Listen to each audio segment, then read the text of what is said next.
الخير يلي تاخذون نصيحة واسمعوا المناصح وافلحوا بالنصايح. كم من عالم عاشت وراحت جريحة من كثر قوله في اللوحة ترى العمر رايح. Le prophète sallallahu alayhi wa sallam nous dit: Al-Muslimu man salima al-muslimuna min lisanihi wa yadihi. Dans ce hadith, il nous dit c'est quoi le musulman? C'est celui de qui les musulmans sont à l'abri. Sont à l'abri de sa langue et de ses mains. De ses mains, c'est-à-dire ses agissements. Et là, c'est un très bon résumé de ce qu'est le musulman. Le musulman, c'est pas celui qui dit je suis musulman. C'est les gens, quand ils l'observent, ils disent lui, il est musulman. Parce qu'on est à l'abri de sa bouche et de sa langue, c'est-à-dire de ses actes. C'est les gens qui doivent témoigner si tu es musulman ou pas. Ce n'est pas à toi de prétendre je suis musulman. Parce que le prophète sallallahu alayhi wa sallam dit un musulman, c'est ceux dont les gens sont à l'abri. Ils sont à l'abri de sa langue et de ses actes. Donc si les gens ne se sentent pas à l'abri, donc il n'est pas un bon musulman. Et dans ce hadith très éloquent, il nous rappelle une chose.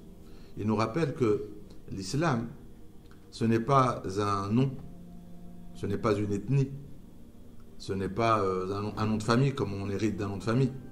L'islam, c'est un engagement envers Allah Azza wa Jal, d'incarner le message révélé, d'incarner le message dans son quotidien. Si vous remarquez, et je vous invite à regarder tous les grands péchés de l'islam, tous les grands péchés de l'islam, ce qu'on appelle al-kaba'ir, les péchés capitaux, la plupart sont des péchés qu'on fait avec la langue. Pourquoi là dans le hadith il dit les gens sont à l'abri de sa langue avant de parler des actes. La langue c'est quoi? Alors, quand on regarde les péchés capitaux, le shirk ou le kufr c'est une parole. La négation c'est une parole. Le mensonge c'est une parole, péché capitaux. Al-riba, parler de quelqu'un en son absence, en mal, c'est la langue. Al-namima, colporter des paroles entre deux amis, entre deux personnes pour créer une scission entre eux, c'est la langue. Al-qadhf, c'est accuser quelqu'un à tort. Après on peut appeler ça de la diffamation, mais accuser quelqu'un à tort s'appelle qadhf, c'est un des péchés capitaux. Donc si on remarque, même quand on parle dans les péchés capitaux de la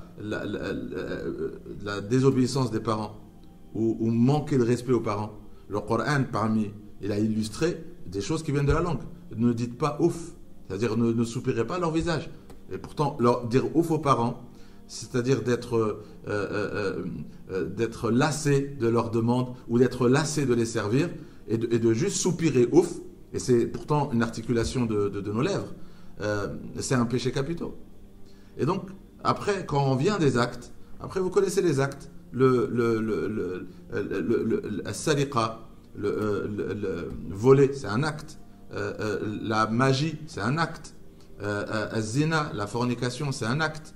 Le qatl, tuer, c'est un acte, etc. Donc, quand on regarde, n'est musulman que celui dont les gens sont à l'abri. Leur bien est à l'abri, tu ne vas pas les voler.